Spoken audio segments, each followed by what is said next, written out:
But I feel like there's been a recent like phenomenon of people trying to pump up Bass Reeves as if like that's a character that we want out there. Like, it's this black sheriff who's got to handle business. And like when you actually look at what Bass Reeves actually was, is a much more interesting and complex person, but somebody that I don't think anybody would really. One, the thing that they leave out about like, oh, who he is, he killed this many people, he arrested this many people. He was only allowed to arrest black and brown, like Indian people. Yeah. And he took them to this judge, because they were in the Indian territory. That's where he worked in modern day Oklahoma. So, and he took them to the judge that was known as the hanging judge, because he was known to give out the most death sentences of any judge, in the federal system, and because this was a federal territory. So like, really, it's a story about a black cop who's like arresting masses of black people, shooting numbers of black people, and then taking white people would love this guy. Are you kidding me?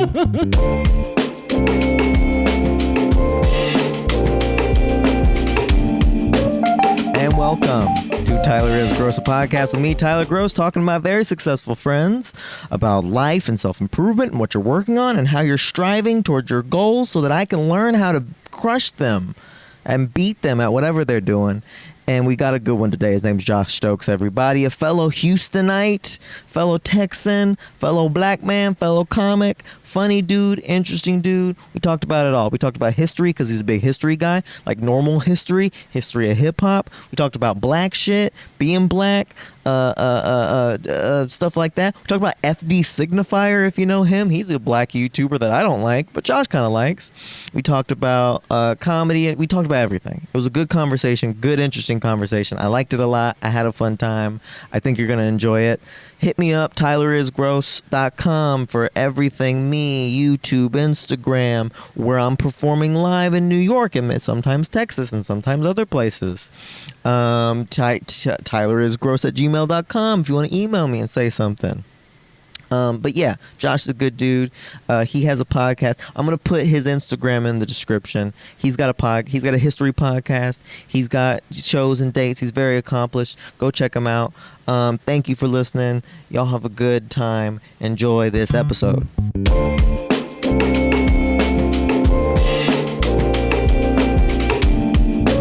I used to do a joke in life, but I speak quietly because the feds are listening, and nobody liked that ever. And what year was this? Was this pre-George Floyd? Pre-George Floyd, yeah. That might work better now. Yeah. No, oh yeah.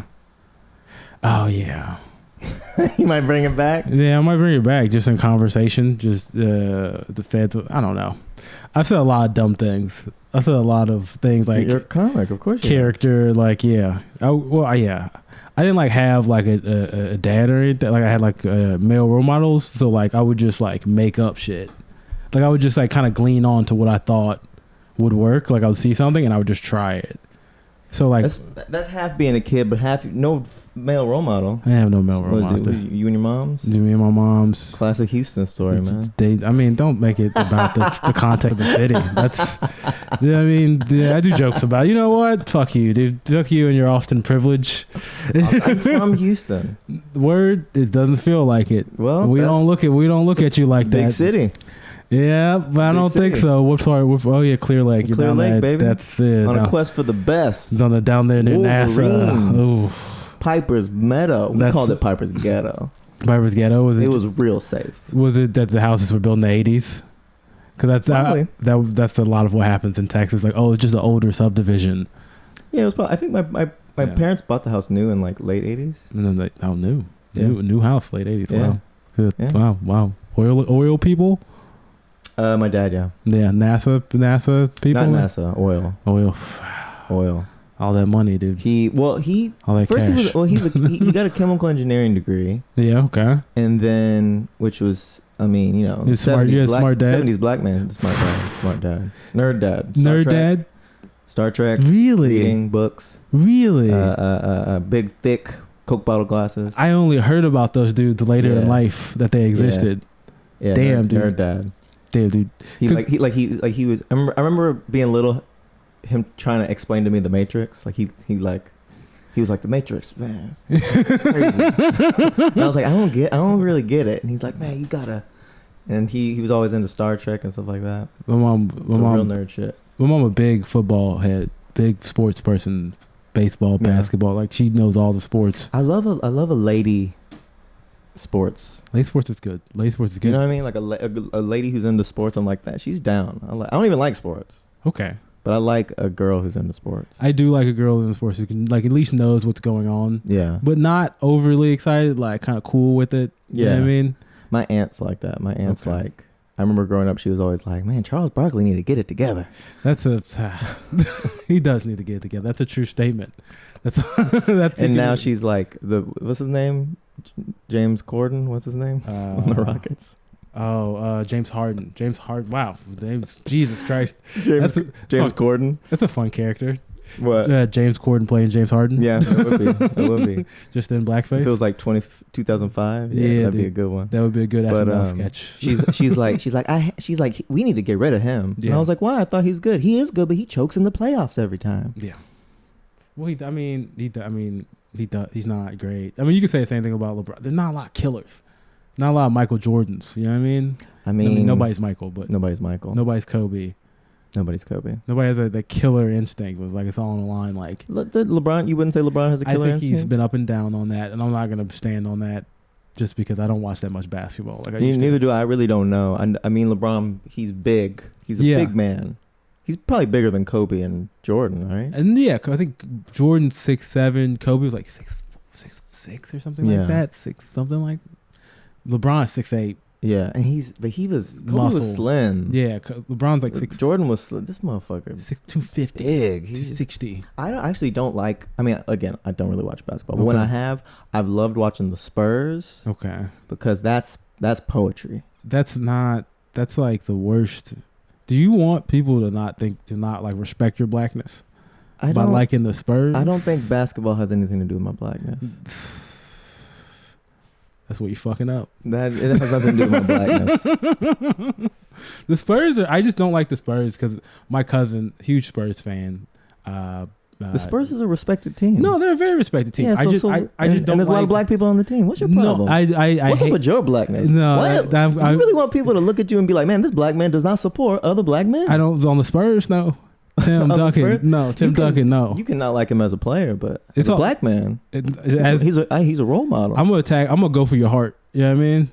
And my cousin really put this hate in me, and that hate towards the Spurs, and all affiliates, organization, and fans of the Spurs. So white people like the Spurs? No, it's a Hispanic city, really. San Antonio.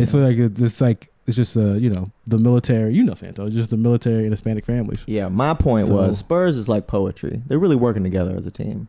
I've seen LeBron play on his teams, and it's just like, give the ball to LeBron, and he'll run it down, and it's like it's boring. Yeah, I mean, that's my point. I just want to see who the Lakers are gonna buy. That's what I'm all about. Yeah. I'm all about the Yankees of basketball. That's what I like. Are the Yankees of basketball. I liked our dynasty, the early 2000s. That was when I was really coming about. That's when my confidence was created during the Kobe, fucking Shaq, Fisher, Fox era. You know what I mean? During the Fox era, the Rick Fox era. You remember Rick Fox? Vaguely. Come on, Doug. Light skinned legend, Rick Fox. Who's the guy that did this? Whenever he shot free throws, he would wipe his face. He'd go. And then we'd always make fun of him. I don't know. It was Jason Kidd. Jason Kidd. He would always look. He'd wipe his face a couple times. And he'd always make. I don't remember him doing that. Yeah, maybe it was someone else. I remember it was a very light skinned black dude because I was little and I asked mom.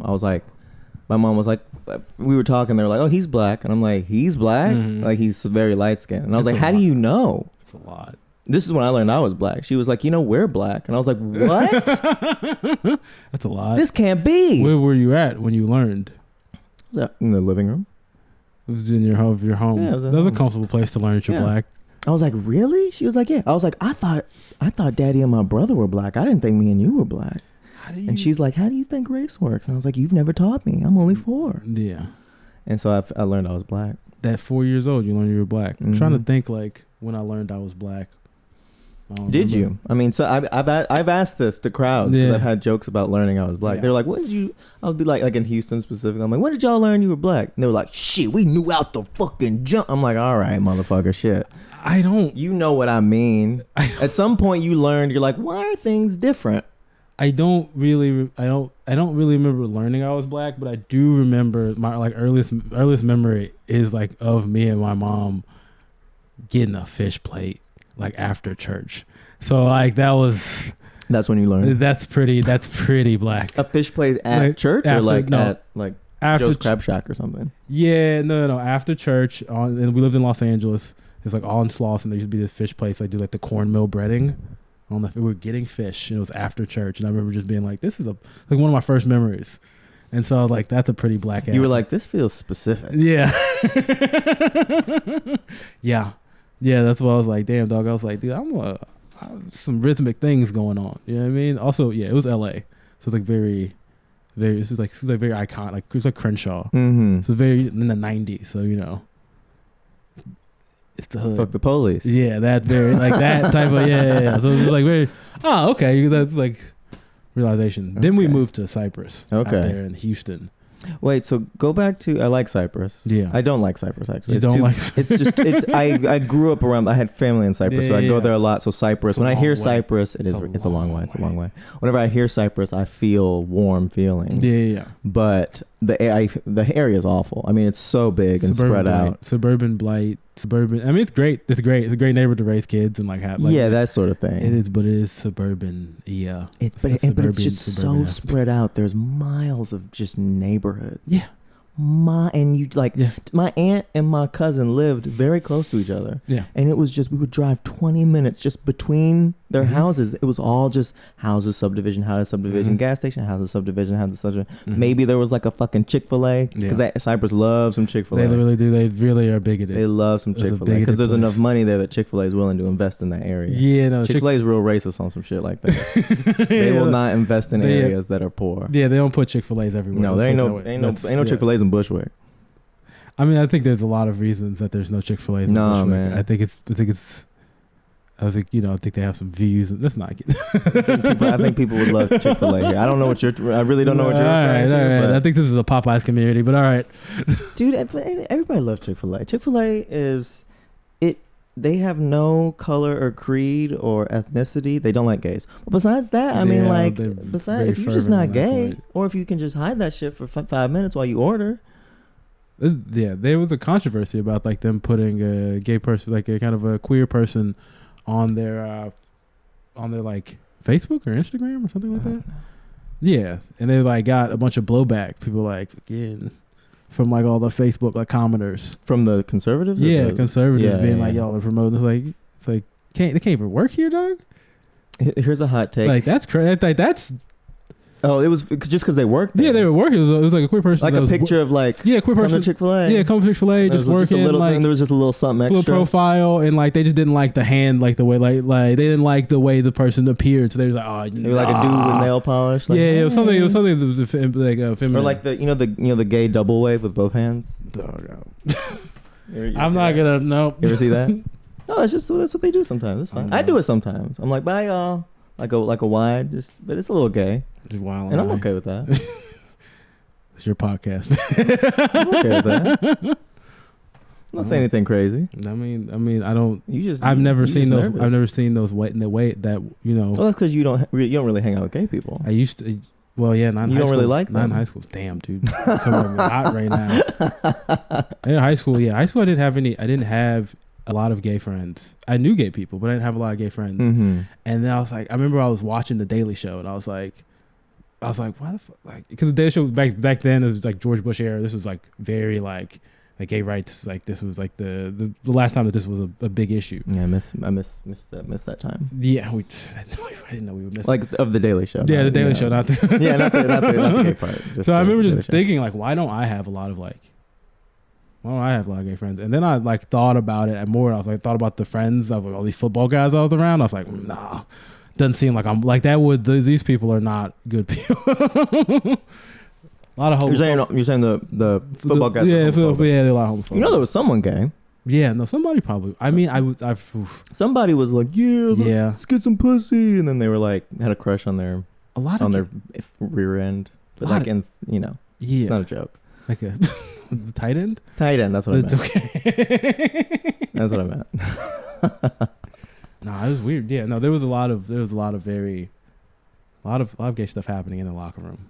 A lot. I had a lot of bi female friends. Yeah. That's always been a constant. Okay. And we've always been drawn to each other. Bi female friends. I've never, because they like both and I'm a little bit of both. I feel like I started having more gay friends after college. When I got back to Houston, you're just in Houston. Houston's diverse in like every way. Is it because it's comedy? No, before comedy. I feel like I worked in home decor for a while. Okay. And that was when I was getting like a lot of my female friends. There you go. And that was when that was a great time. And that was also when I had female friends from church, and we go to Honky Tonk all the time. Okay. We go to Whiskey River. I don't know these places. Off 249. I don't know these places. You've been to Honky Tonk before? I was born and raised in Houston. I wasn't an adult in Houston. You understand? So I didn't do. Why you run from the city? Why you feel like you ran from the city? What you feel like the city did to you? The city, I think it was more I was running towards independence from my family. So what you calling me is not independent? No, I'm calling you insecure, motherfucker.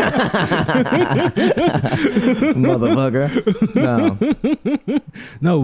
Y'all go to Honky Tonk. Yeah, we go to Honky Tonks all the time, and that's that was like my after college, for 2 years, year and a half, Honky Tonk deep in, and that it was cool until I thought it was fun, but it would always be like every third time it'd be a white dude that would be hitting on my the girls I was with, older, 60s. Okay. And then that's fine. No, it's fine. But he would be hitting on them. He'd be cordial. He'd be nice, beers, you know what I mean, all that type of thing. But more like friend shit, you know what I mean. But then that dude would always, it would turn into we gotta talk about race and stuff, the cops and stuff. An old white man being like, well, here's the thing, young man. And it's you buying you beer. Don't remember. Yeah, it's no, I don't want to do that. I don't want to do that with you at 1 a.m. while fucking Jason Aldean is going off. Yeah. You know what I mean? I don't boost good boogie. I just want to boost good boogie. That's why I came here, and then kind of hit on other girls, and then do bad country dancing, and then laugh about that. That's what I came here for, not to talk about race at this honky tonk. At this country bar. Because they want to talk about race there because they're in their space. They're in the space. You come in their space, and it's like, well, now you have to have the conversations I want to have. Giving you, and then they bought you a beer and a shot. They bought you and it's the second it's real cold, and they hand it to you, and that's them buying their way into that conversation. I had that recently, and I was visiting my brother in Barcelona. Okay, and we were at a music festival. Okay. We was, was crazy. He was drunk. He was on drugs. He was fucking partying. And then this tall, I don't know what he was. He might have been Danish or something. He was just, sometimes you just strike up conversations and we're just like, yeah, man, that's where you from? Cool, man. I'm Tyler, Texas. Yeah, dude. Can you imagine? And he's like, whoa, Texas, that's so crazy. And I'm like, yeah, no, right? And then he was like, man, can I ask you, the N-word, such a crazy word. All right, dog. He didn't say it. And he was like, I'm not going to say it. I know better than to say it, but what an interesting word. And normally I'd be like, all right, buddy, we're moving on. But I think two things. Number one, we was all drunk and high. And number two, I was in their country. I mean, we weren't in his country, but we were in their Europe. There was something that's yeah, I'm visiting. We can talk about the thing you want to talk about. Yeah, I was in fucking Budapest, and there's these giant house bars, apartment bars. I forgot what they're called. I've been to Budapest, but I was with my mom. Ruin so we bars. They're called ruin bars. They just have big ass bars and these vacant kind of apartments. Wait, Budapest. That's Hungary. Mm-hmm. I have been there. I think I know what you're talking. I think it's massive. Weird. Yeah. But being from Texas, you're I kind of get this. I've kind of seen this concept, but one story. I think I know what you're talking about. Yeah, I think I went to one of those. And it was weird. Just the amount. It was weird just Budapest in general, but like a bouncer every time. Like there was like this big black bouncer. I just remember he's the only other black person I like saw, Mm-hmm. and just automatically, so you're from Texas, sees the ID, he's like, let's go Trump, let's go Brandon. I was like, yo, what is going on? I was like, what is Budapest. this? What is this? Yeah, I know it's Hungary, so I'm thinking that's the tie, the conservative, like I imagine. But like at the same time, I'm like, damn, how does this black dude? So he just commenting on me. I was don't there know. any chance he was fucking around? He might have been fucking around. I didn't know, but it didn't seem like. Or maybe he was just like if it said Maine, he'd be like, hey, I love flowers. What are they like? One, do you think there's that much contextual understanding? They know Texas of American politics. They know Texas, and they know Texas is conservative. Yeah. They wouldn't. If you said like Wisconsin, they wouldn't. Maybe they wouldn't. They wouldn't. Maybe they know Florida. They know Texas. They know New York and California, and Alaska. Like, that's what they know. I know they always know guns when the Texas like boom boom boom boom boom, like cowboy guns. They know guns. Yeah, but I don't know. Yeah, they love a red Solo cup. Yeah, love a red Solo. We were just talking about that the other day. I've seen that. Yeah, that was. I was like, we had some. I was like, I recently had European conversations, and you were. Yeah, no, I used to, like, when I was younger, I was like, I want to go travel, and then now I've been to Europe, and I've been like, I did that. I don't know. Oh, you gotta leave the West. I gotta get out. You gotta leave the West. I've been to Africa. Where? Tanzania. How was that? It was beautiful. Was you like were you in the city? I mean, we were in Arusha. You was out there. We was in Arusha. Yeah, we went to safari. You know what I mean? Okay. Went on safari with my boss. Yeah, how are you? What's inspired you to travel? It was my mom, me, and my boss. But no, what inspired me to travel to Tanzania that time? Well, I think, I mean, I know you traveled a bit, and in general, like, most Americans don't really travel like that unless they're rich or have some excuse or reason. Oh, I can find cheap flights. I'm good at that. I'm good with the Googles. But what made you initially be like, I'm gonna fucking go? Oh, because the first time it's a hard jump to make. Oh, my mom. I think my mom is big on travel. I've been watching the Travel Channel I just, that's just shit like that. I just always wanted to go. And also Anthony Bourdain probably and shit like that. Where you're just watching that shit constantly. Like, oh, that's what people say in exciting life. So want to travel, try to do more of that. Where's the first spot you picked? Were you alone? No, I think I've just done most of this with my mom actually. That's cute. Yeah, because we just went to Tanzania. That was it. That was the first place I ever got my passport stamped. Was actually Netherlands, and first then place y'all went was went to Africa. We're black. Some black motherfuckers. See, that's why I questioned it earlier. Some black. First place I went was Italy. Wow. I guess first place I went was Australia. That's beautiful. Mm-hmm. When was that? That was tail end of college, maybe like 2015. Okay. Went to Australia, New Zealand. New Zealand's beautiful, man. New Zealand, they got it figured out down there. I have a competition with there's two other Joshes in my 4th grade class. Mm-hmm. And we were still keep in touch? Who were going to be the best Josh, right? You still keep in touch? We kind of keep in touch, like posts every now and then. Because of? No, not because of this. But this is the competition in my mind, really. But also between me and the other Josh I've talked to. We were always like, who's going to have the best life? Yeah. Who's going to be the best Josh? It's mostly just because we have this thing called the like free day, fun day in Texas. You do that? 3-day fun day? No, not it's called like a fun day. I'm trying to think what it was called. Like a school thing? Field day. Yeah, field day. Yeah, we had field day. Field day. And the big race at the end of field day was the Kawanamana Playa long distance relay race. Okay. And we didn't have this. Running the last leg of the Kawanamana Playa long distance relay race was like, that's the ultimate kind of crown jewel of your elementary existence. And I didn't get it, and the other Josh that I know didn't get it, but there's another Josh named Josh Christie. He got it, and we lost.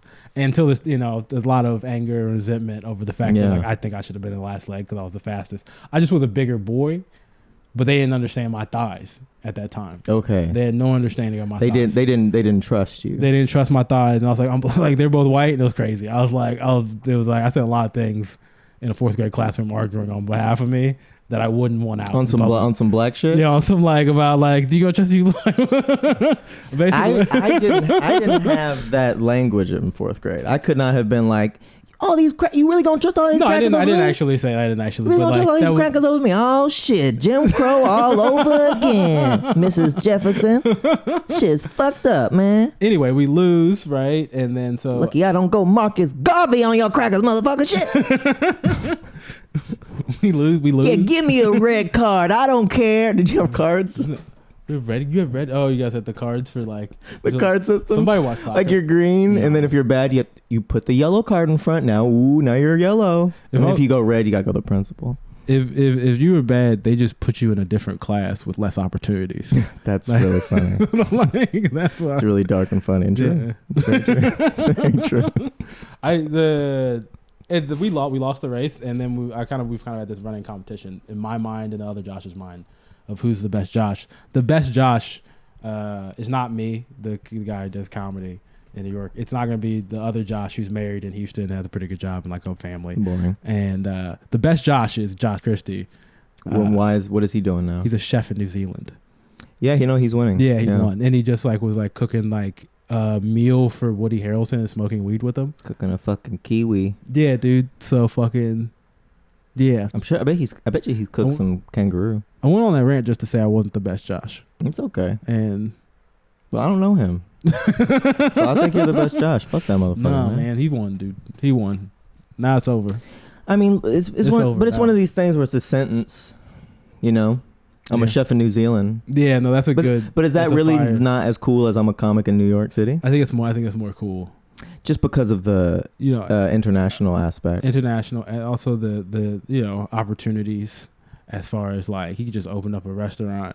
You know what I mean? AI is gonna take all my jobs. Yeah, but you run an open mic. That's it's not very an open mic. Successful. It's a show. Oh, you were just on the show, so don't do that. Well, I wanted to make it sound worse. Comparison. No, yeah, it hurt. It's funny to be supportive, but then shit on you. Yeah, no, I know it hurt me a lot. So I had to speak up. I had to speak up because it hurt me so much. No, it was a good. I enjoyed that show. That was a fun little gig. I like that. This nigga calling it little now. Man, I just these are just words. It's words. Yeah, what is words but complicated airflow? You know what I mean? Extra words and stuff to the conversations. Yeah, but that's what's up, man. Yeah. Wait, okay, so okay, I have questions for this episode. I've written some questions. Okay. These are the first time I'm asking these questions, so sure. I hope you feel happy and elated to be the first one. Okay. Just to get in there. All right. One of the things I wrote was, what would your younger self be most surprised at about you today? Oh.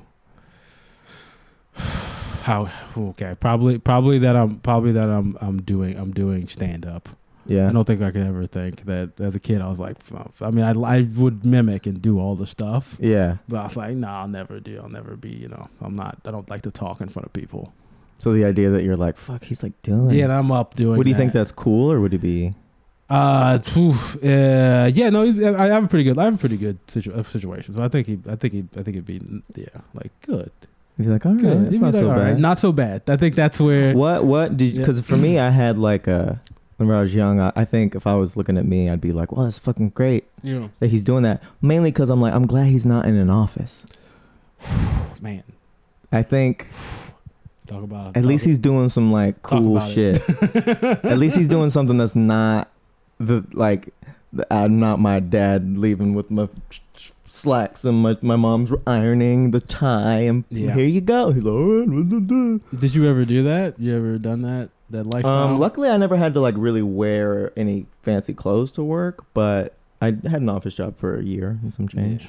Yeah. That's all I needed. Yeah, that was I did that for a while. Mm-hmm. So I've done that it'll hit you hard. You know what I mean? Especially when you was thinking like, I don't want to do that. Yeah, I was doing sales. I was cold calling in sales. It was real bad. That'll hurt you. It hurt my soul. It was really bad. It's tough here. Yeah, no, I mean, there's nothing good about like, because you just calling people and they're just hanging. I worked at a call center. Yeah.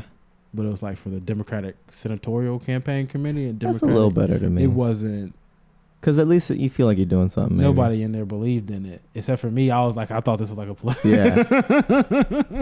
I did that too. I did a call center for some political shit. It was just just people it's just like random people off the street. Like niggas don't. It's not like Yeah. you care. I remember there was one guy. I was doing. It was like for a credit for a college course I was taking in high school or some shit. Yeah. So I had to make phone calls at like a political thing. And I remember I called this guy. And I was like, hey, I'm calling for the Democratic candidate. Mm-hmm. And he was like, oh, here we go. These Democrats coming in. This is just some nonsense. I don't trust them. Mm-hmm. I don't want to talk to you. Yeah. And then I was like, oh, okay. Normally they were just like, no, thank you. But he did all that. Yeah. So maybe like an hour later, I called him again. I was like, hey, I saved his number. And I was like, hey, it's Tyler calling for the Democratic stuff. Like, you call here a goddamn hour ago, okay? But then I pushed him more and I was like, no, but you're actually wrong because this Democratic candidate is really trying to make our community better. And he's like, that's just some spin. That's just a bunch of spin. He said, okay. Yeah. And he's like, don't, I'm not about it. And he hangs up. And then like maybe like an hour after that, I call back but I did a voice. I was like, hello, this is Kevin with the Democratic candidate. And he was like, this is the third time y'all are calling, man. Please, just stop calling. But then it got sad, and I was You're like, torturing this man. like, sorry, sir, I just wanted to tell you about this candidate. And he was like, I don't want to hear it. I'm not voting for him. And I was like, all right. And then it felt kind of bad at the end.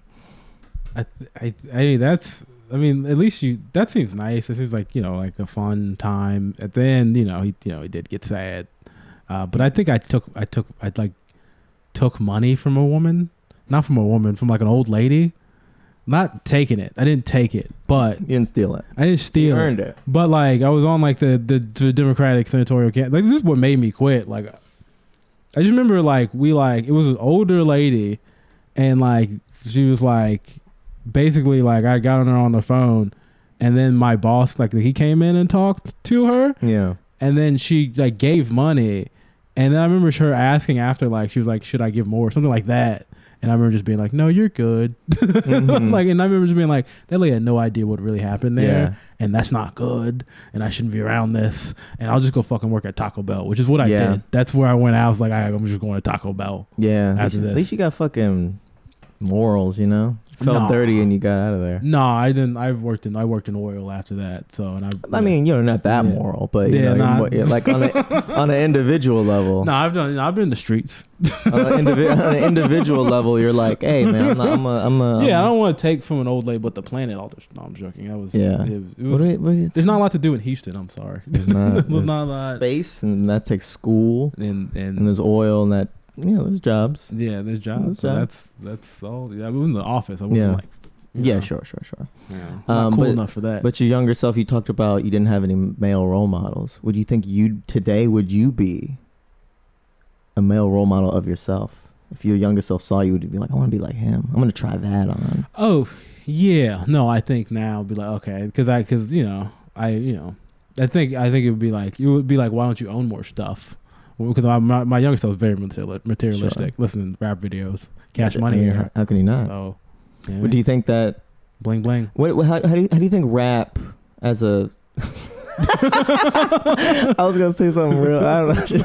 As a fatherless child, how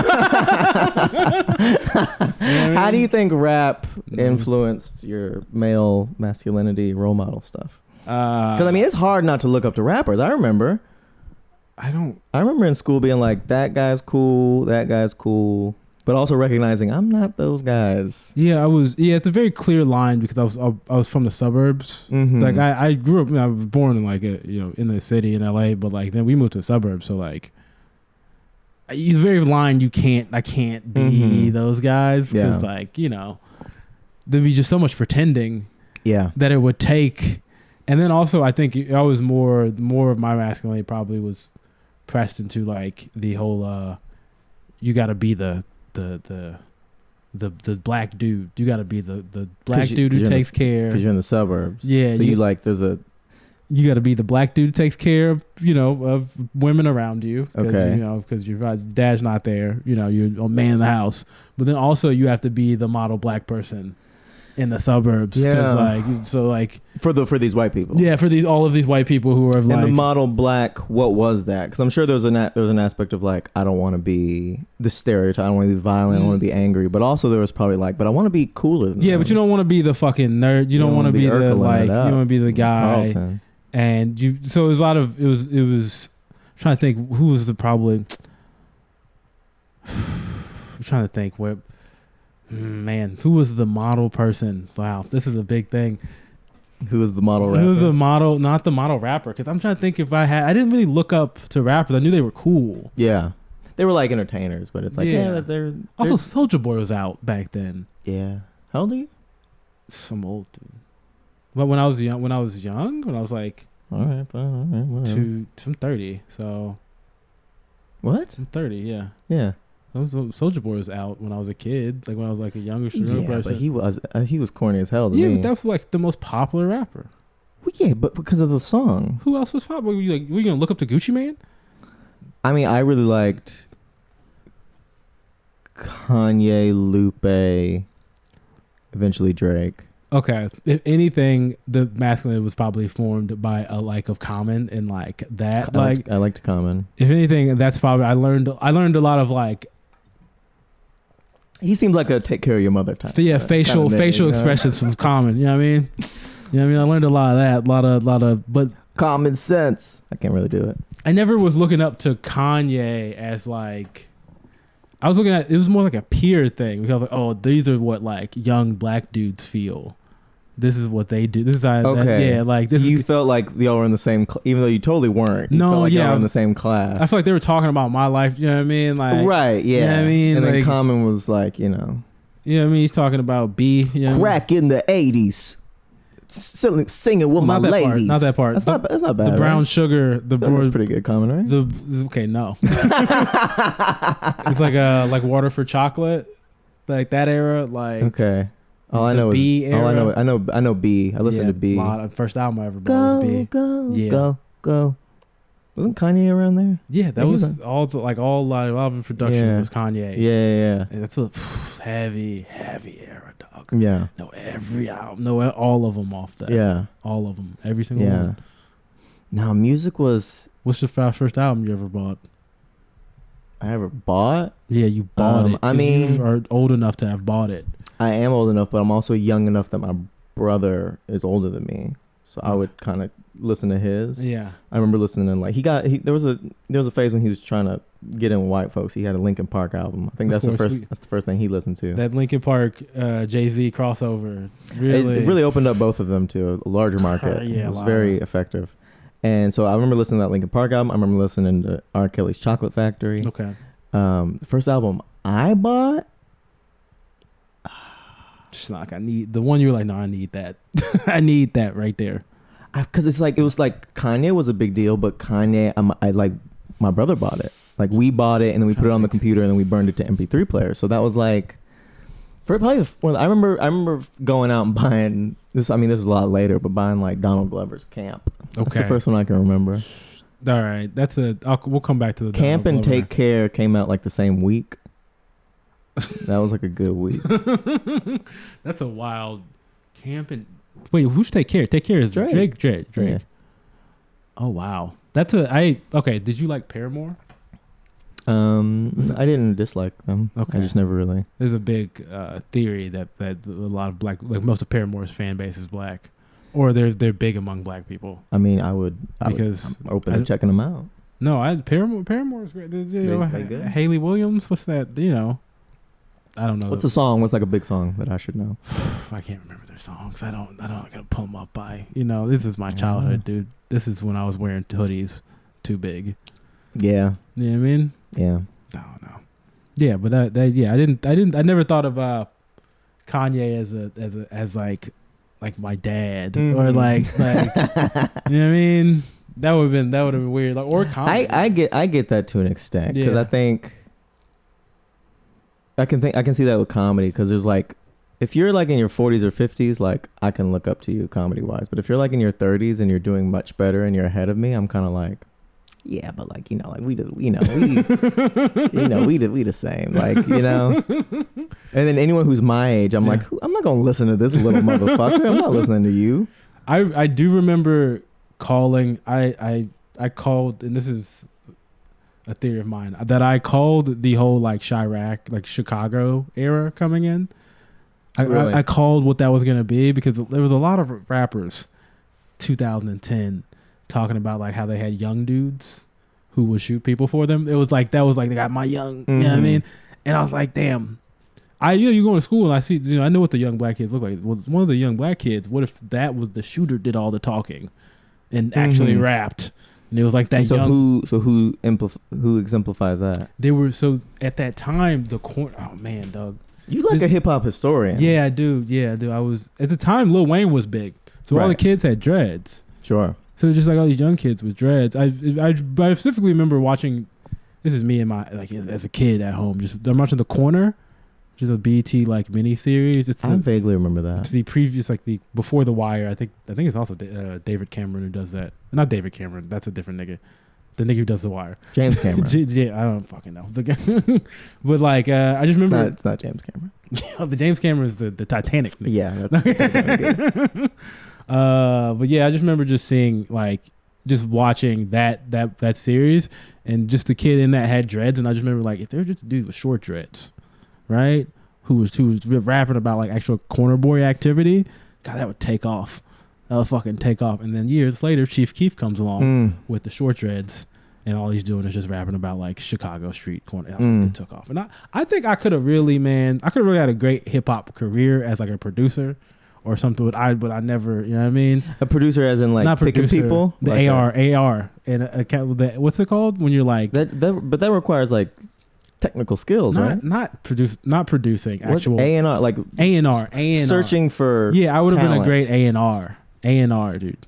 But like I can't really blend into like I feel very awkward coming up to kids and be like, look, I think you can be the you next. Gotta get over. But you gotta understand, imagine someone saying that to you. I mean, being like, Josh, I really think you could be the next big comedian. You'd be like, I don't care who you are. Like, I'm gonna go with you. Like, especially you 5 years ago. Maybe you now is a bit more like, okay, whatever, dude. Yeah, I've had people say it to me before, and I've looked at them. Then I've been like, really, nigga. But like 5 years ago, you might have been like, I got something for you if you follow me. 5 years ago, you'd be like, all right, man, maybe. Who knows? This could be it. This could be it. So I think you could have had it. Maybe, dog. I could have, I could have A&R'd. You know what I mean? I could have found. I feel like I got this massive theory about how Gucci Mane is like actually the foundation of modern day hip hop, but that's a whole different thing. Mm-hmm. It's gonna take too much time. I think you have sort of explained it to me before. Okay, yeah, it's a big foundational core. I have a lot of hip hop theories.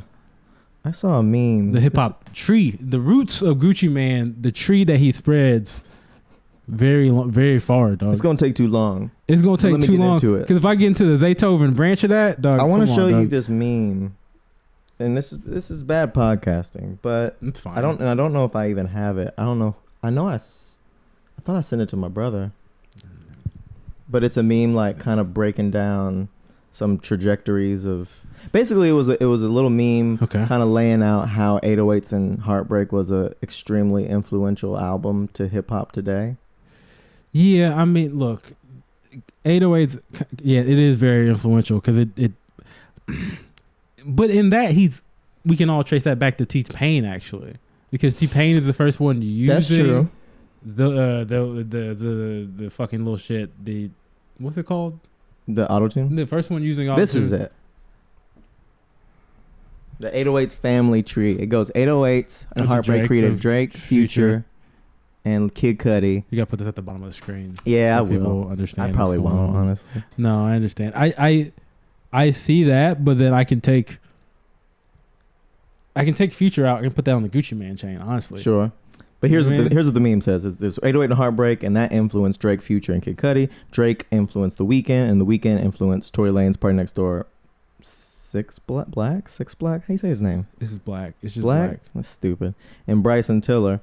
And then Future influenced Young Thug and Migos, which influenced 21 Savage, Gunna, and Lil Baby. And then Kid Cudi influenced Travis Scott, which influenced Don Toliver, Lil Uzi Vert, Trippie Redd, Juice WRLD, and Sheck Wes.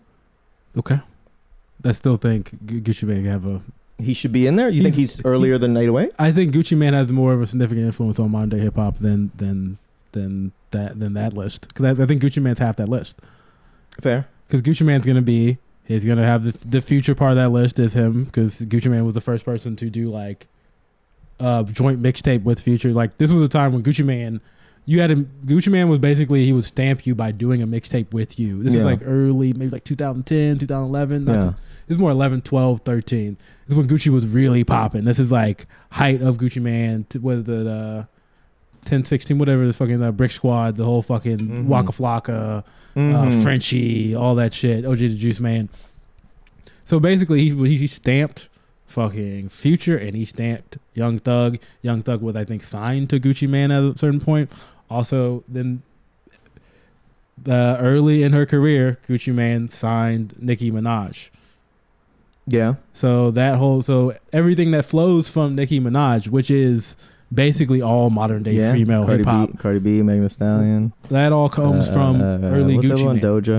Doja Cat, Lotto, and then we can keep going. Sure, So all of those people technically, you can say they come from Gucci Mane. Yeah. You know what I mean?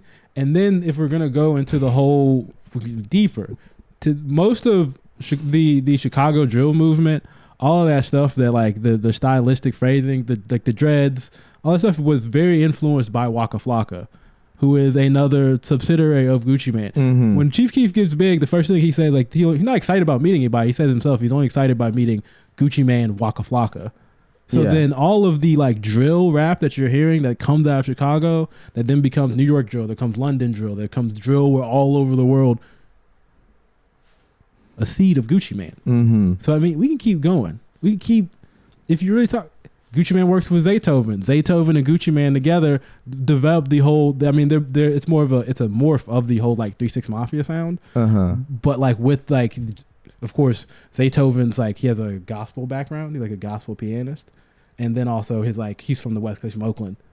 And so that kind of West Coast Oakland sound infusing all together. That sound has burst. That sound is still popular till today. What is that sound? That trap sound. The trap sound where they put that the violin over like the trap beats, like the old Gucci Mane sound.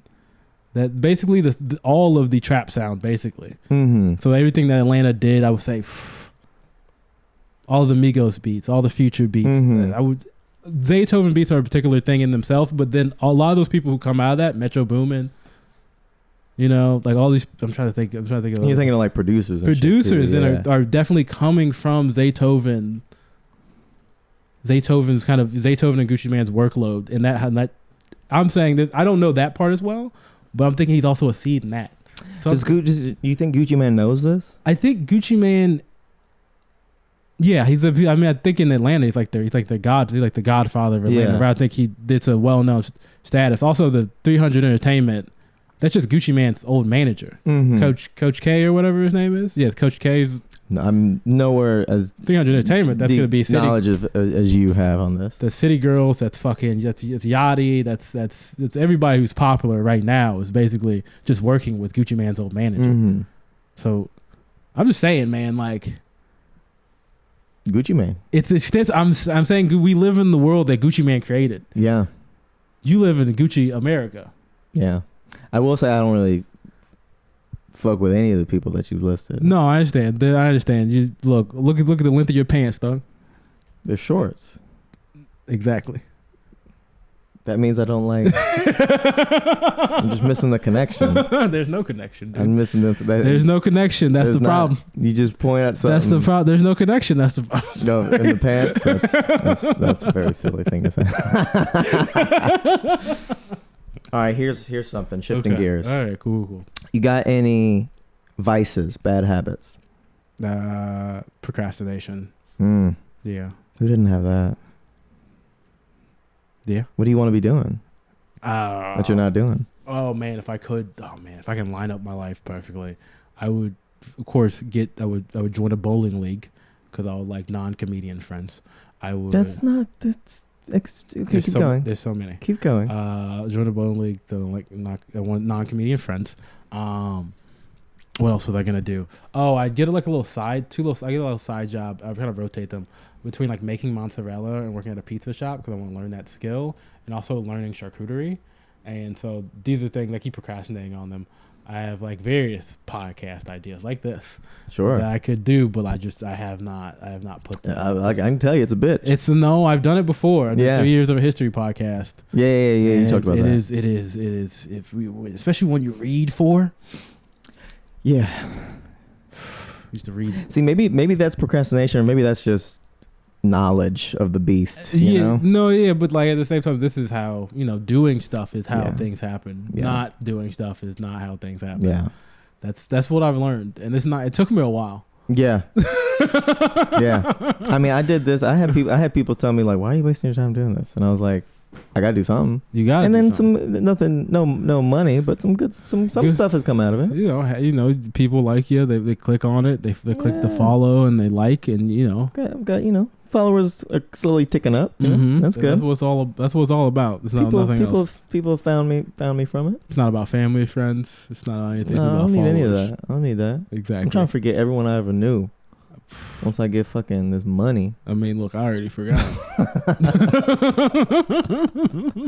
Josh, and Josh, fuck them motherfuckers. There's so much. I just want to be better than that. I want Josh Christie to be serving me surf and turf. That's what I'm gonna call it. Though. I know it's not called that in New Zealand, but it's called. I don't know their slang.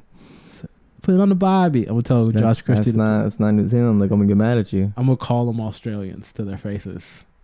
You know what? I did something. I did a show with an Irish dude. Okay. And he was about to go on stage, and I was hosting for him. Mm-hmm. And I went to his friend, and I was like, "Hey, y'all are Irish, right?" Yeah. And he was like, "Yeah." And I was like, "Okay, I know y'all don't. I know if I got that wrong, y'all would be very upset." And he's like, "No, we wouldn't. We're real chill people." And I was like, "Oh, so if I said Scottish, you wouldn't have a problem?" And he was like, "Oh no, we'd have a fucking problem." And I'm like, "Yeah, dude. Yeah. Why are you pretending like you so cool? Y'all hate being called Scottish." Yeah. Even though y'all the same. Damn, dog. You looked at Shots fired, Scottish and Irish listeners. I mean, significant history divides them. Also, like a small. Oh, is that was they killing each other?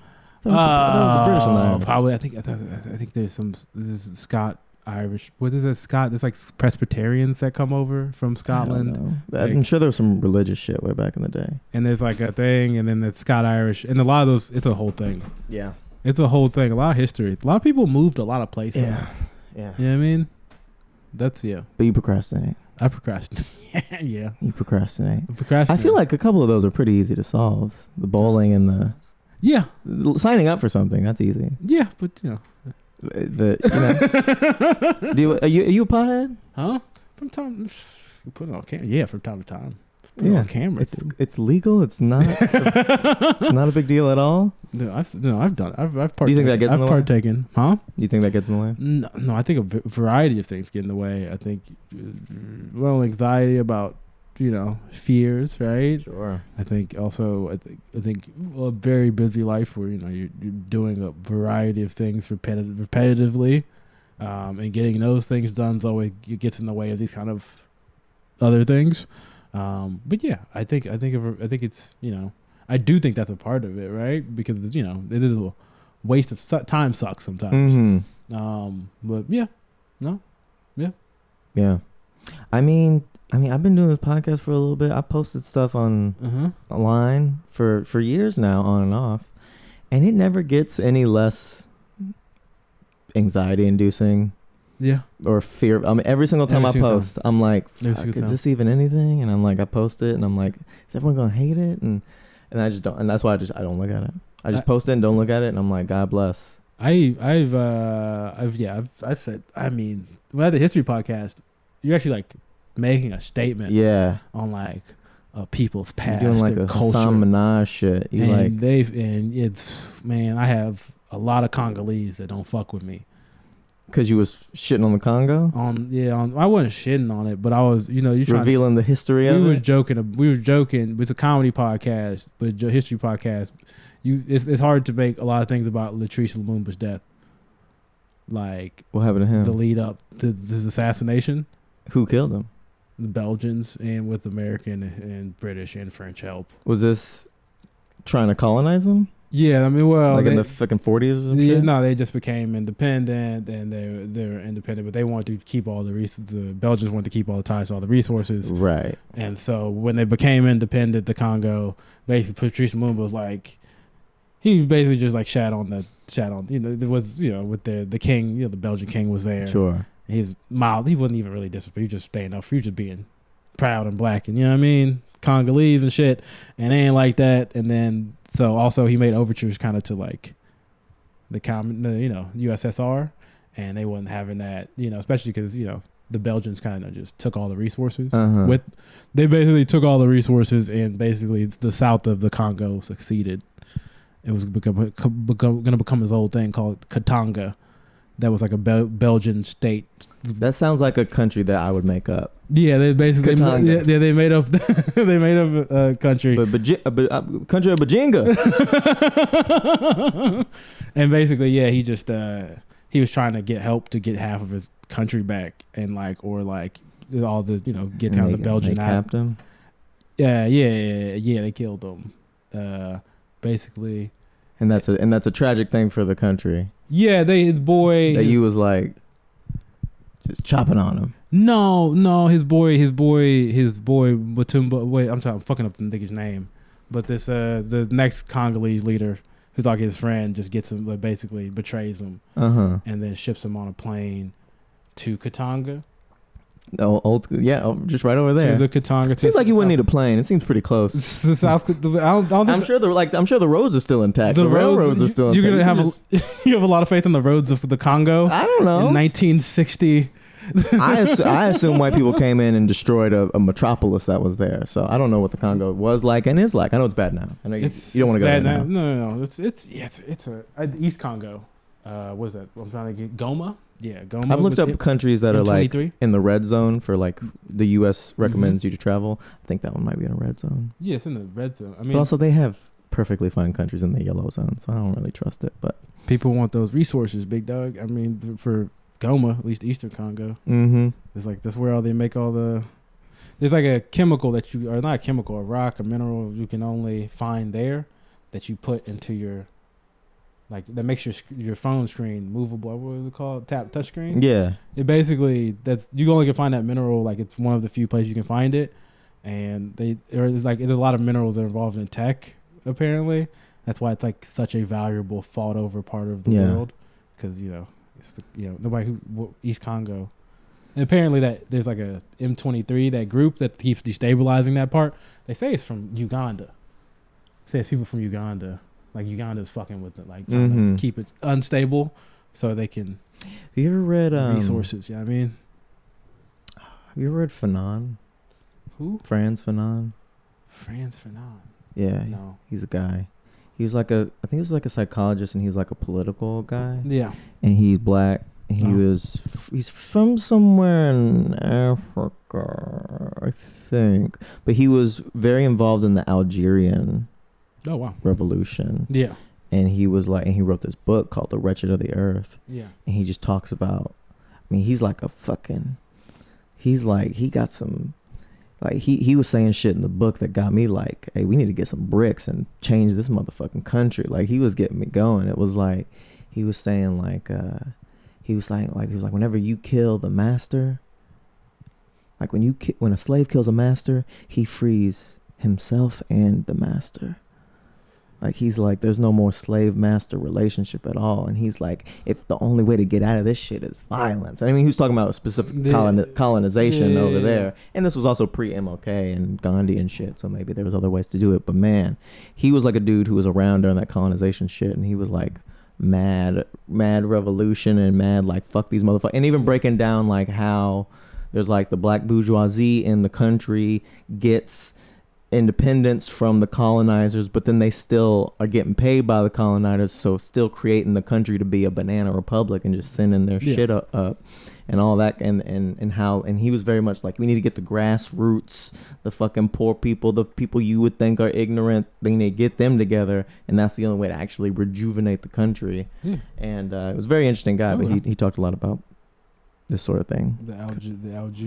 This is like not so much, not the Congo, but just how like, yeah, no, this is how there was a pattern in African countries being colonized and then being where it's like, he's an economist, or he's a writer from. He was like a psychologist and like a political guy. I think I've heard of that, but book I just know I think I've heard of that book. And he talked about how like in Africa there was like a pattern of these countries being taken over, then they fight for their independence, and they get their independence, and then those countries don't stop fucking with them because they still want the resources, so they put in these, fake people in power who are gonna work with them, so they can continue to get the resources that they need, and then the people at the top get rich, and then the whole country stay poor. And that's basically the history of Africa over the last 50 to 70 years. Was this book at all then phrased in the solution as that people should borrow from other means, like is this all talking about the IMF at all?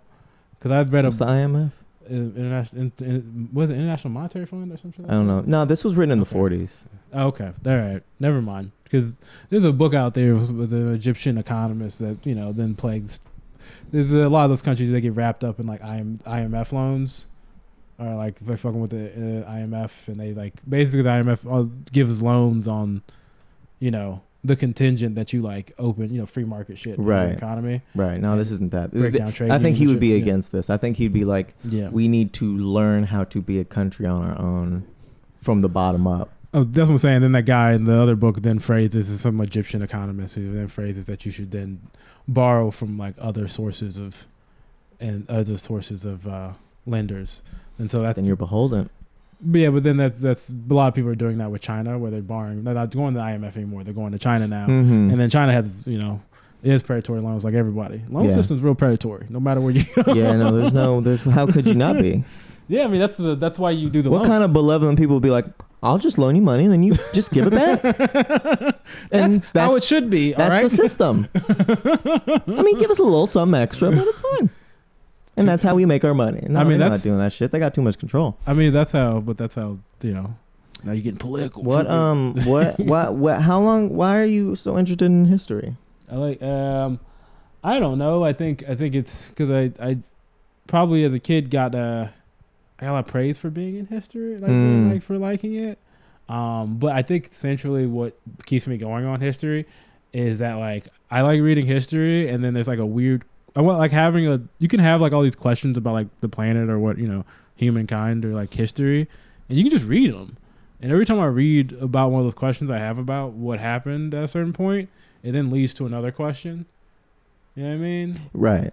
And then I want to read about that question, right? So like I'm reading a book about the history of Europe right now, and it's cool. It's a cool book, but then there's a part where like the Portuguese are kind of taking over, Dutch are taking over, colonizing, a lot of Asia and stuff, and there's a lot of kind of discussion of like the independence of Java and like what like Indonesian independence looks like. And I've read, and then there's like I think they mentioned like there's a lot of like African soldiers from like Dutch African soldiers in Java. Yeah, and like understanding that context would just be interesting, because it's always interesting to kind of take.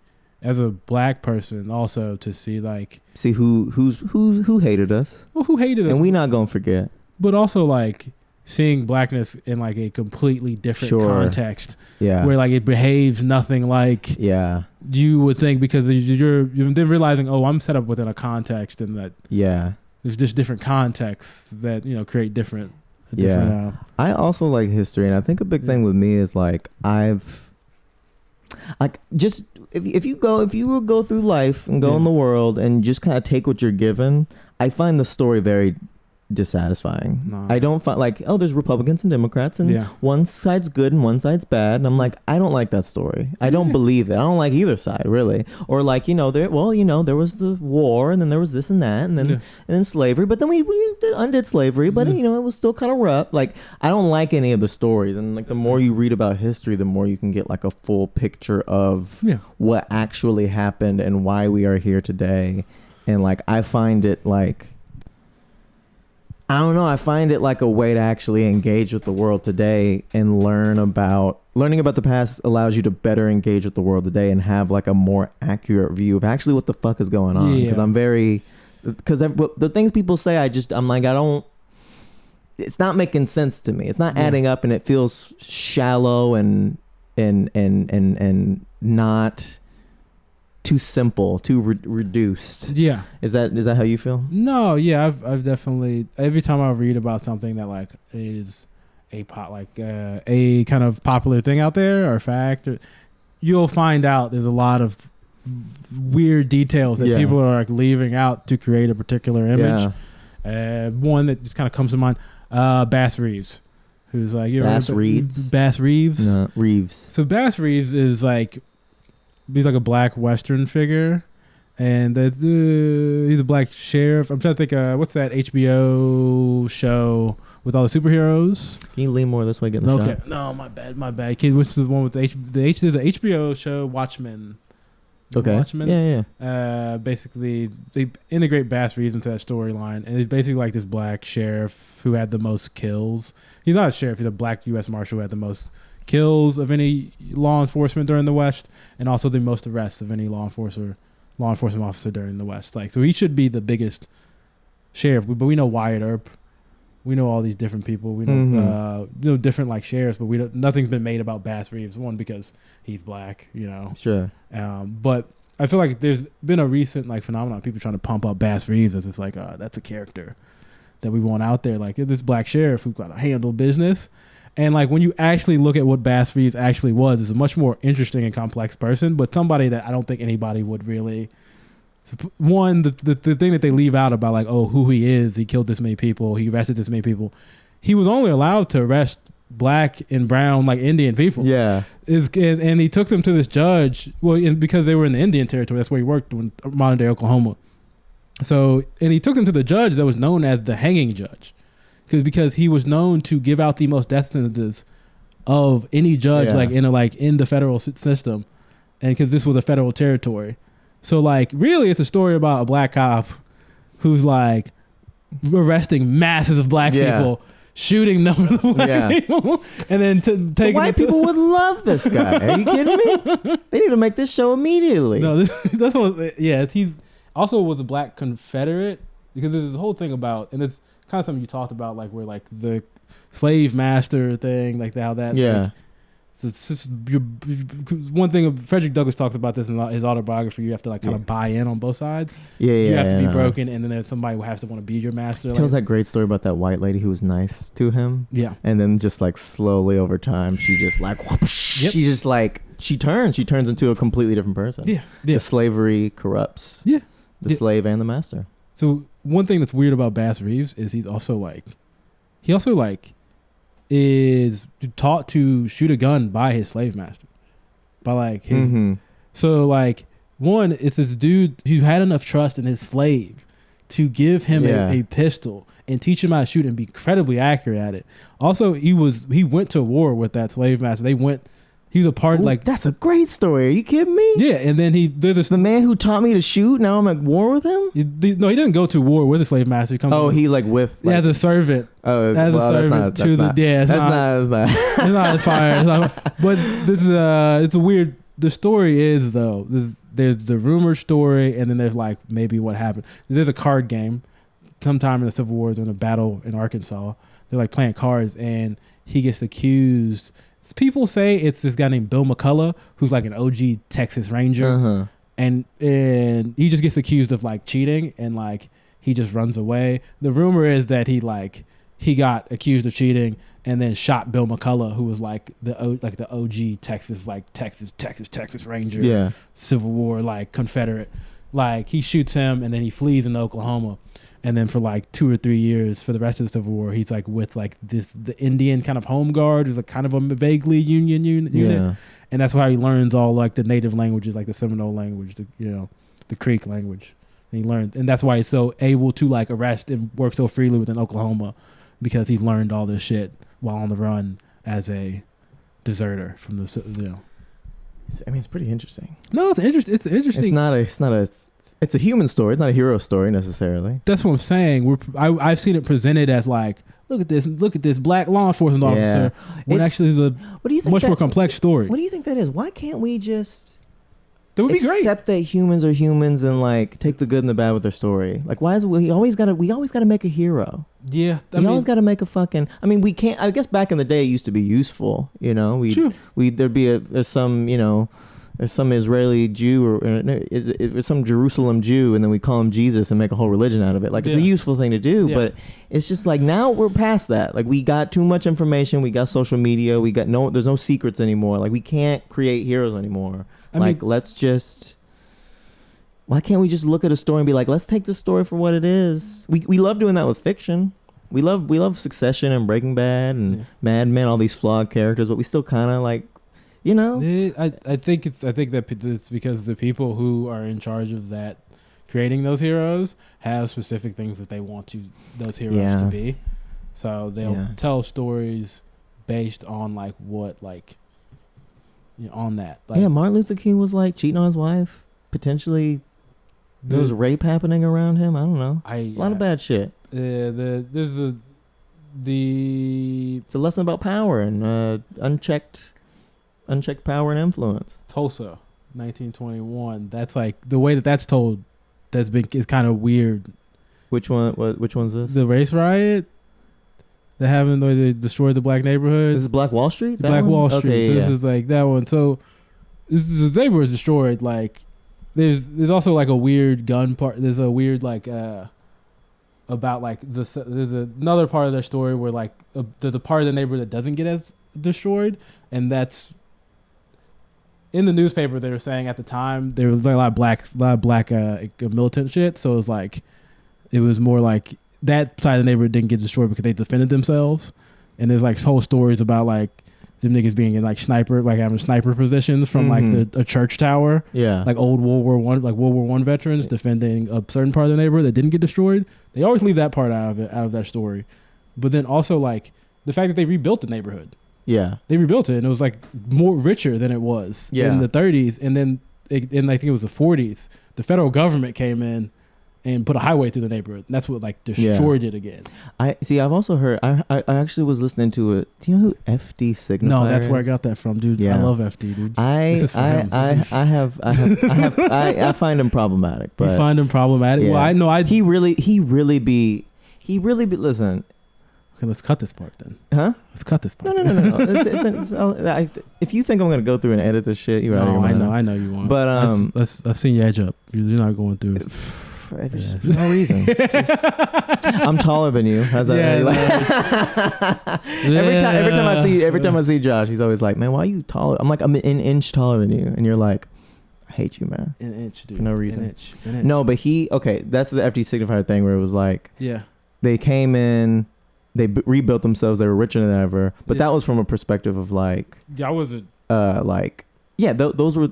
Even though the black bourgeois... Even though they came in and destroyed this black neighborhood, like, they were still the black bourgeoisie. They rebuilt themselves. They were richer than ever. And there were still a bunch of poor blacks that they were not helping. Oh, yeah. No, let's not pretend that this was like some black utopia. There were a lot of niggas around that was not in the group. And that's just a microcosm of capitalism is the general... I'm not. So what I'm more saying is that there's a lot of parts of that story that could be told in a certain way to project a certain part, a certain thing. Yeah. So I think that's what a lot of times that's what happens is people tell stories based on what they're trying to communicate. So in a time where we're learning about like murder of George Floyd, the discussion is going to be about this neighborhood that was burned down by this incredibly racist. We're not gonna have this discussion about like federal, how the federal, parts of the federal government has played in institutional racism. We're also gonna have this weird conversation about gun rights and like black people defending themselves. Like you don't have that conversation. So like you're told one specific, which out of the story, the story's still valid. Yeah, It doesn't take away from it. Yeah. It was just interesting because that's what I'm saying. When you read the history, you learn like, oh, there's several things happening at once. Here's what I don't like about FD Signifier. Okay. He's a black YouTuber. He's pretty popular. He's got about maybe 500,000 subscribers. He's doing pretty good. He makes a lot of black, like, hour and a half, 2 hour long. What do they call them? Yeah, it's like there's a term for it. It's like the new it's like new documentary shit. I don't know. There's a word for it, but it's like, it's one of these like long, and he like dives into a topic and he talks about all the different things. Usually it's about something black. Sometimes it's about just some fun pop culture shit. It's never not about nothing, but it's about black. It's always about black shit. And the thing that I've seen him do that I just don't care for, because I feel personally attacked by it, is that like whenever he talks about these people, like in that one, he was talking about how like class inside of race is still determinant of haves and have-nots, which is like, I mean, that was kind of what he was alluding to, which is like cool. I like that. Yeah. But then he'll make and maybe he's evolving, he's growing, but then he'll make a video like accusing black people of not really being black. He be making subtle digs about like, but he's black, but like she's black, but she be getting treated like she not, and it's just like, colorism's a thing, and like some people are suburban and some people are like born in the hood. There's a lot of different black histories in the country, but you seem to be positioning yourself as an authority on. Not on history, not on politics, but on blackness, and it's like that's just not for anyone to have. So, I always thought when he was always kind of like so I've seen him preference that he is, and this is why maybe I took this and I was like I kind of ran with it with where he preferences that he is from like Chicago and Atlanta, and like went to an HBCU. And so in my mind, when he said that as like a preference before, like a pretext to the shit he says, I automatically go, oh, this is just the blackest part. Like this, they don't like. There's certain black people who are like they're just black. They're like in that like like you from Chicago and Atlanta, you went to HBCU. The things that you like are a joke about, you think are funny or that are actually kind of hurtful to certain people. Yeah, like me from being from the suburbs, you know what I mean? Exactly. People things motherfuckers will say, and you'd be like, I can see him passing a lot of that off as not at that important or not like as hurtful. But like, I can see from the context of being like, and fine, if you making jokes, it's like, all right, cool, you make your jokes, or like, hey, does that hurt my feelings? Maybe sometimes, but whatever, it's a joke, I can toughen up, light skinned nigga. Yeah, exactly. Toughen the fuck up. But I remember he was talking about Chappelle, and Chappelle's not a perfect human. He has his pros and his cons. But one of the things that he was referencing about him was just like, you got to understand, Chappelle. He was like, he's been relatively rich his whole adult life, and I'm like, that's not true. I thought he's middle class. He's from like the suburbs. I mean, he's like both of his parents are college educated, real smart. I think he probably grew up in the suburbs, but I mean that's not rich by any means. Yeah. And then also then he's like he got success very quickly on TV, and like he had like 9 different pilots before Chappelle show, and he was usually playing like the black guy. Yeah. And so he started creating this story of like, since Chappelle came up in his formative years of his career trying to be the black guy around these white people, I'm sure he has a chip on his shoulder around that. Like he was creating this story that was like kind of painting him like he was around too many white people, so he's not really black like you and me.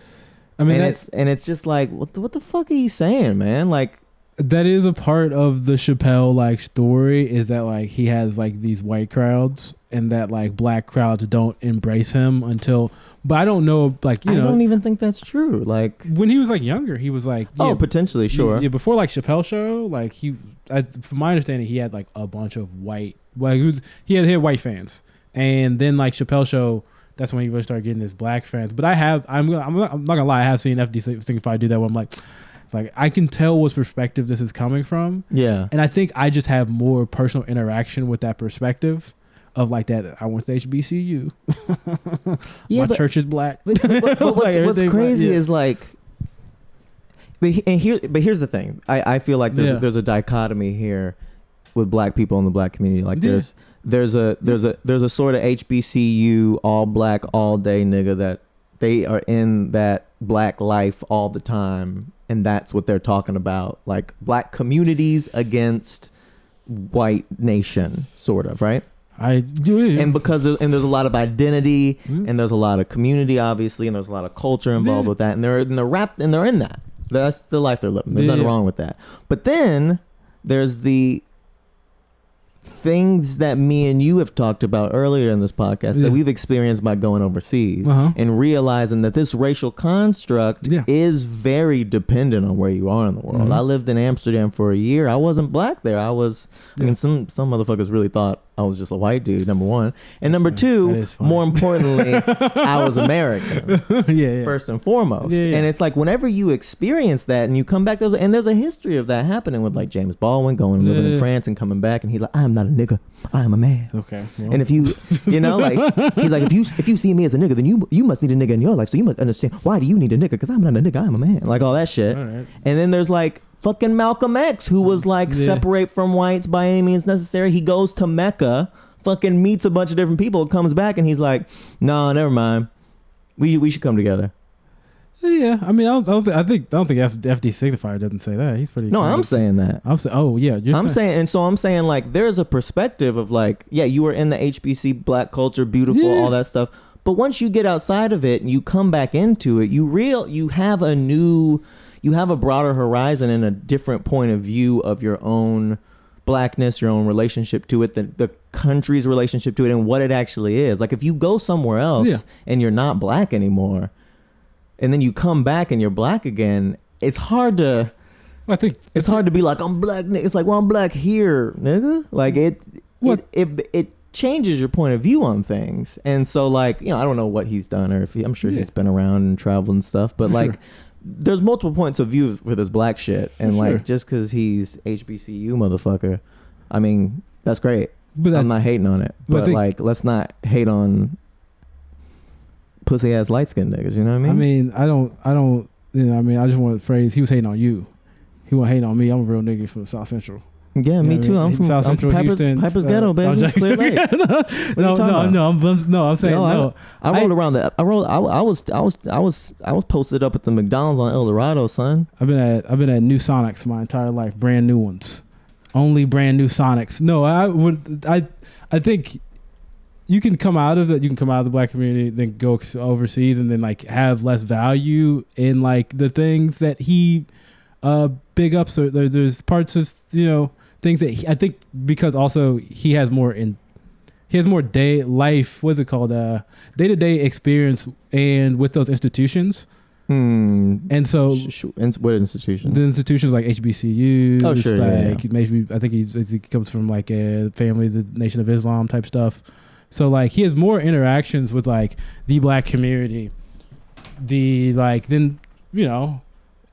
then I would say, because I'm still like, we talk shit about certain parts of, certain parts of the culture, but at the same time, like, I'm still tied into my church, and I know all them niggas, and I know that, like, I mean, and I understand like the phrasing and like where like the centrality comes from. You understand what I'm saying? Like you out here, it's like you're just kind of a different focus, and they're like, all right, so I just know the way these people think, so it's always just kind of like a skin off my back. But he asked us some things about like interracial relationships. And I was like, all right, cuz I see where you come. I see what you on. But at the same time, like I never took it as a big deal. You know what I mean? Or like, a big.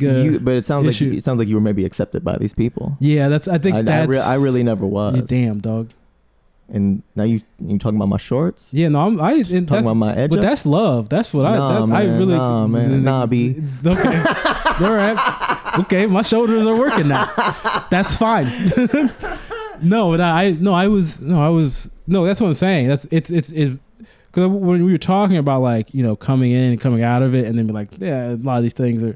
I know that a lot of those things are only the way just because I feel like there's these institutions, and I feel like I have a lot of value. I have some value in them, so I'd be like, I get what Buddy's saying. But if I would have no value in them, I ain't go to black church.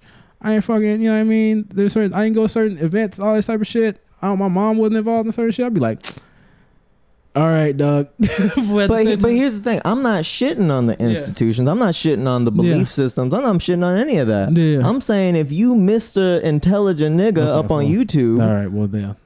Don't then do the ignorant part of your culture. Don't perpetuate the ignorant part, the not inclusive part, the chopping like, but he black, but not really black. We really black out here, and it's like that's not accurate whatsoever. The more you dig into history, especially for FD Signifier, the more you dig into socialist politics, you're like, oh, it's all just capitalism, baby. That's the it's not white and black. It's just poor and rich. Like that's ultimately what it is, and of course it affects different races differently, but it's the same. You know. No, okay. The same. We're being beat with the same bat, but some people are getting hit harder, and it's like, let's get rid of the bat. True. Let's not argue about who's getting hit the hardest. No, I'm not I'm saying come together. Okay. Black, white, red, brown. I'm always talking about people. I'm always down for my heart beats. I'm always down for the come together. I bleed red. Also, this is a little bit. I think, and this is another.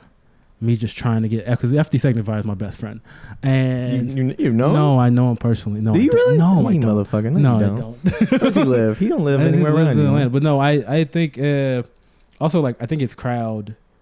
I think the crowd that those jokes just work, fam. Like the crowd, like the black bread tube. It's called bread tube. Sure, yeah. Like black bread tube. Those jokes are just gonna work, and I think it's also. Funny, yeah, and I wouldn't say anything about black bread too, because I don't know that population. I really want to. I just know FT Signifier. That's all I know. Yeah, there's like a whole. I know that, and I've seen other people, but I've never like swath of niggas. Yeah, the swath of just fucking, and then that's again a black part of the leftist YouTube. Yeah, but the whole entire YouTube, the whole entire catalog, the whole like political YouTube. That's a lot. I don't like to. That shit fuck up my algorithm. Yeah, I'll be bouncing back and forth. I watch a little of that, then I go watch rap videos like real basic street drill rap video. Take it off. You gotta take it back and forth because like they otherwise they're gonna have me like they're gonna try to radicalize me because that's what they do. Yeah, that's what YouTube does. It radicalizes. You know what I mean? It does. You just have to go to. That's why I'm against. It was for a while there. FD Signifier was popping up on my feed because I kept hate watching them. You hate watch FD? I watched the one video and I did enjoy it. No, there's some of the stuff I'm like okay, and some of the stuff I'm like, why are you shitting on? Are you mixed? Suburban light skin? No. Okay. Why are you shitting on suburban light skin niggas? Like, why are you doing that? Yeah. We ain't done shit to you. And then right after that, he has a video where he's like, just very plainly kind of talks about colorism, and it's like, yeah, it affects light skinned people positively from white people, but then they feel maybe less excluded from the black community, black people. And I'm like, so why are you doing this? And he's like, 'cause it's funny. It's funny. And I'm like, it's fun, yeah, it's funny. But then it's this thing of like, well, then this is what it was, and this is just an old wound from childhood. No, I know. But again, you're talking to a fellow light skinned black dude from the suburbs. Yeah. Now, one who can act like. Here's the thing. I just act like myself, and they make fun of me, and I just take it in stride, and then they're like, "Hey, he all right, man. He a corny motherfucker, but he all right." Yeah, no, just be yourself. Though. Yeah, ultimately, that's the real message. Always worked. But it's like it's this thing of like, there's light skinned motherfuckers. You make fun of them. Yeah. You make them feel excluded, and then they do all the fucking Uncle Tom shit that you're like, how can they do this? Mm-hmm. They start wearing the shorts that high. It's just from the Gap. Nothing wrong with the Gap. I got a deal. Yeah, I need new shorts. Honestly, these are kind of old. Right. But anyway. No, I mean, I again, as a fellow light skinned black person, why are you taking his side though? Because. The street I grew up, the street we grew up on was a little bit different. No, I'm joking. No, we a little bit different. I definitely felt that. I remember when like white people, you get to know them, you get to know you white, you get to get a good white friend, good, and then they pop out and they're like, man, you're not black. Yeah. They call you that one. That one was actually funny because it's like, bro, like I'm really being nice to you. We're all being nice. We're having work. We're friends. It's all cool. Yeah. But like that's my one line. Yeah. Like, you don't know me because I'm already getting it from the black kids. Exactly. I was black kids at church too, Mm-hmm. and these niggas bad, bro. These niggas bad. Yeah. We had a church minister, our youth minister. The youth minister loved to tell you how they was fucking up before they became a youth minister. Sure, yeah, that's always fun. He was a fat nigga. I forgot his name, bro, but he was a youth minister. He always used to tell us how I used to sell crack. You sell crack. You playing dice in the bathroom. High school. That was me. And he was just, when he was shaking his hand, he was like, that nigga played that dice, dog. He was fluid in dice. Yeah, yeah. But yeah, I used to get it. But yeah, I mean, at a certain point, it don't matter. Yeah, I mean, you gonna be yourself. But here's the real karma that FD Signifier is gonna face. Okay, all right. Is that he's doing well on YouTube? Yeah. He's gonna raise his family. Okay. In a nice neighborhood. Okay. And then he gonna have some suburban niggas. Yeah, that's what he's gonna have. Yeah, that's what. And he's gonna be like, you gotta understand where you come from. He's like, yeah, but Trevor is like really cool. He's gonna invite me to his lake house, and it's like the TV show Blackish, but still. Actually, I think he did a podcast, or he's not a part of a podcast where he talked about how you shouldn't move your kids as a black person to like a super white area. You should kind of keep them in a black. He like talks about like there's actual numbers that like they should be like a medium black school with a bunch of black people would be good for your black child rather than like a what. He does the whole thing. I just don't. Which I never looked at it, but now I'm thinking about it, like, damn, that is a kind of a. I remember hearing that point. I was like, huh. That's some like I don't. I want to be black and I don't want to be limited. I mean, I'm not even saying I want to move to a fucking white suburb, but I'm saying if that's what works, I shouldn't feel like I'm going against my people. I think he's saying it doesn't work. He's saying it makes you angry and sad. I don't know, but that's what he said. He has the whole point. I can't read. Yeah, it might make him angry and sad. That's what I'm saying. It's just like, dude, you're not the authority on like whatever it is. I think he is fast becoming though. He has a lot of followers. That's really good. That's really good. That's what it takes, dude. That's you know what? My 24 listeners, when they see this shit, that's when they gonna really get on this. All right, whatever. We've been talking for a minute. What's this is when I ask you advice. I think we got into at least my issues. And niggas does not fuck with that. No, I don't fuck with FD Signify. I'll be watching his videos. Yeah, I might be subscribed, motherfucker. Still, hey man, keep doing what you're doing. It's a hate subscribe. I fuck with you. Yeah, I might be giving money on Patreon, but it's mean money. I've been at Prairie View A&M University homecoming. I don't got no problem with my people. I'll see y'all later. I don't got a problem with my people either, man. It's not. Are you not hearing what I'm saying? I'll see y'all later. I'll see y'all. See you, man. And does this sound like a free man? Does this sound like a free black man speaking his mind, or does this sound like, hey, I need to toe the line. I need to toe the line, otherwise they're gonna come after me. Nah, man. Yeah, I'm speaking out. This is the new black revolution. Okay. Tyler's the leader. As long as if it was Tyler the Creator, maybe. Yeah. Tyler the Creator. Oh, yeah, man. nigga. Where were you when I he be came sucking out? dick. Where were you when he came out? Were you outside? Of the closet? Maybe. You outside? What do you mean? What are you talking about? When he came out, like when Odd Future and Tyler the Creator dropped, he was in music. That's a good question. I think I was high school. Damn, dude. I was fucking. We're the same age. I was the same age as you. No, I was in the streets. And by the streets, I mean I was in college. The first year You were of in college. First year of college. But he came out with Bastard way early. 2020. That was it. 2010 maybe. I mean. Yeah, no. I remember because I was like, I was like, damn, they gonna. I was on Odd Future early also. Yeah. Super when did I duper graduate early. high school? I remember watching Earl. What's Earl Sweatshirt? Now he's gonna be like, oh, no, he wasn't because I can't come up with the names. But that's. I was on it early. And fucking Nacho. That's the guy in the group. Yeah, the skateboarder, the dude who just skateboards. Nacho and the guy on 2011. That's when Goblin came out. 2011. Yeah, that's Yonkers and all that shit. I mean, he had shit before that, but I remember watching the video and be like, oh, this is dope because I used to follow. There's a director called Callmatic. Mm-hmm.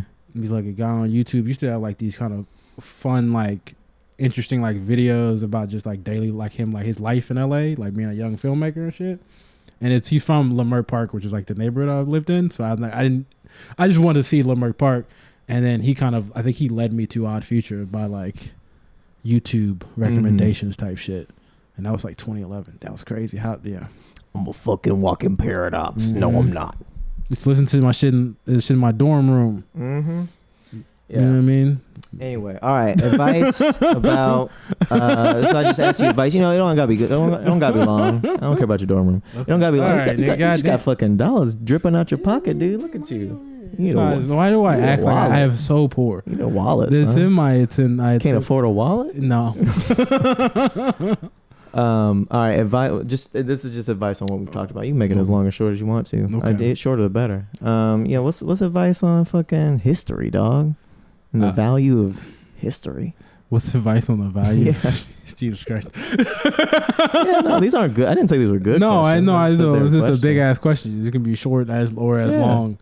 The value of history. I mean, yeah. I think once you know your history, you know where you came from. You can know where you're going. So see the pattern. Also, like just see the patterns in life that like history is.